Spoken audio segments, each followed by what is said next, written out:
You ever sit down on a Friday night, pizza on the table, beers just cracked open, your best friend sprawled out on the couch and think, damn, life's good. Yeah, me too. Until the neighborhood Karen kicked in my front door. I'm not exaggerating. Lorraine Whitmore, tracksuit, fury in her eyes, literally stormed into my house like she was leading a SWAT raid on some underground fight club. But it was just me, Milo, and Kai, 3 off-duty cops, out of uniform, playing cards in my living room with jazz humming in the background. No music blasting, no wild party, just some guys blowing off steam after a long week. Now let me back up a SEC South Oak Terrace, where I live. It's the kind of neighborhood with manicured lawns, folks who wave as they water their geraniums, and maybe the occasional HOA email war over trash bins. Quiet, predictable, mostly older white families who've lived there forever. We've always kept to ourselves, kept it respectful. So when Lorraine came barreling through my front door uninvited, accusing us of weeks of noise, you could feel the mood snap like a rubber band. She didn't ask. She didn't knock. She just barged in, started sniffing the air like she was detecting crime through scent, glared at the pizza, the beers, the fact that we were laughing like we'd broken some sacred suburban code of silence. And then she hit us with the line that flipped the whole script. This neighborhood isn't what it used to be. Not since people like you moved in. Now look, we've all heard that kind of thing before, coded language, polite bigotry dressed up in concerned citizen vibes, but coming from someone literally standing in my living room, pointing her finger like she was Moses handing down commandments. That's another level. Milo tried reasoning with her, said, "Mom, you're trespassing. We're just here, playing cards. If you've got a problem, you can call the police like everyone else." And she said dead serious, "I am the police tonight." Next thing we know, she's on her phone with 911, putting on the performance of a lifetime, voice shaking, full of fake fear, telling dispatch she was being held hostage by 3 large aggressive men, said we wouldn't let her leave even threw in that she saw a weapon. That was the moment everything changed. You see, we knew what that call would do. 3 black men accused of holding a white woman hostage in a quiet neighborhood. That's not just a call for help, that's a spark on a powder keg. She knew it too. That's why she did it.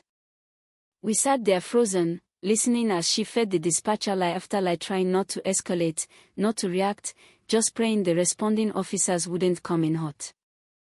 Except they didn't send patrol. They sent internal affairs. Which meant somewhere, someone flagged that this wasn't just about a noise complaint, it was about us. Cops being accused of a crime. And then Lorraine dropped her little twist. She name-dropped her brother, Chief Martin Whitmore, a high-ranking officer from a neighboring department. Said we were dirty cops, said we'd be dealt with. Claimed she had connections and this whole thing would disappear in her favor. The IA team stepped into my living room, dark suits, no smiles, scanning everything like a crime scene. Lorraine, still on her high horse, points at us and says, "That's them." They held me. I feared for my life. I stood up, slow, careful, and reached into my pocket. Officer Jockspear. Patrol Division. This is my house. Milo and Kai did the same. 3 badges, 3 IDs, held steady in the air like a mic drop. And that's when Lorraine's world cracked. Her eyes went wide, like we'd pulled off some magic trick. She sputtered something about fake badges and conspiracies, said we dressed up to fool IA. Swore we'd stolen identities. Said the real crime was us pretending to be officers. But Officer Thorne, the IA lead, wasn't buying it. He looked from our badges to her trembling finger, then back again. Deadpan, he said, "Ma'am, unless you have any evidence of impersonation, I suggest you stop talking." And she did for a second. But then she doubled down. Started yelling about how she'd built this neighborhood, how she'd report us to her brother, and how this whole situation would destroy our careers. Said we were the reason property values were falling. Said we were disrespectful elements, ruining the peace. And let me tell you, there's nothing more surreal than standing in your own living room while a woman threatens to have you fired for having a beer on your own couch. Officer Ramirez, Thorne's partner, started documenting everything. Took our statements. Noted Lorraine's behavior. Asked if she'd been physically restrained. We said no hell, we asked her to leave. She refused. Then came the twist. Turns out Chief Whitmore had heard the call. But not from her. From the media. Yeah, the 911 audio leaked. Went viral.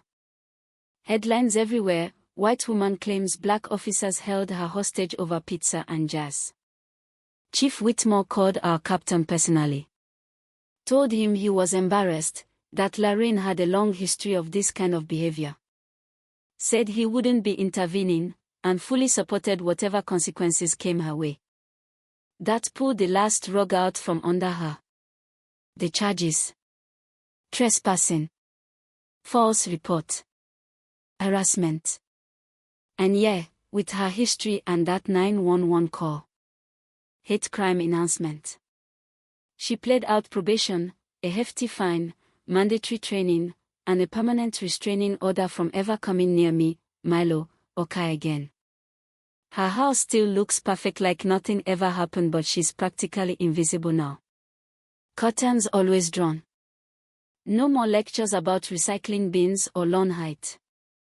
Sometimes I still think about that night.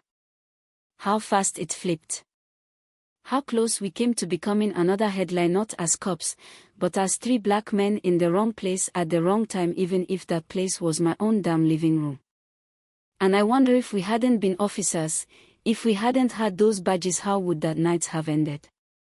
Now I want to hear from you. Was justice served? Was probation enough? Or should someone who calls 911 with lies that could get people killed face something more? Drop your thoughts in the comments. Tell me what you think about power, perception, and the neighborhood lines people draw in their heads. Because sometimes, the scariest thing isn't a stranger in the dark, it's the neighbor who thinks they own the daylight. You ever sit down on a Friday night, pizza on the table, beers just cracked open, your best friend sprawled out on the couch, and think, damn, life's good? Yeah, me too. Until the neighborhood Karen kicked in my front door. I'm not exaggerating. Lorraine Whitmore, tracksuit, fury in her eyes, literally stormed into my house like she was leading a SWAT raid on some underground fight club. But it was just me, Milo, and Kai, 3 off-duty cops, out of uniform, playing cards in my living room with jazz humming in the background. No music blasting, no wild party, just some guys blowing off steam after a long week. Now let me back up a SEC South Oak Terrace, where I live. It's the kind of neighborhood with manicured lawns, folks who wave as they water their geraniums, and maybe the occasional HOA email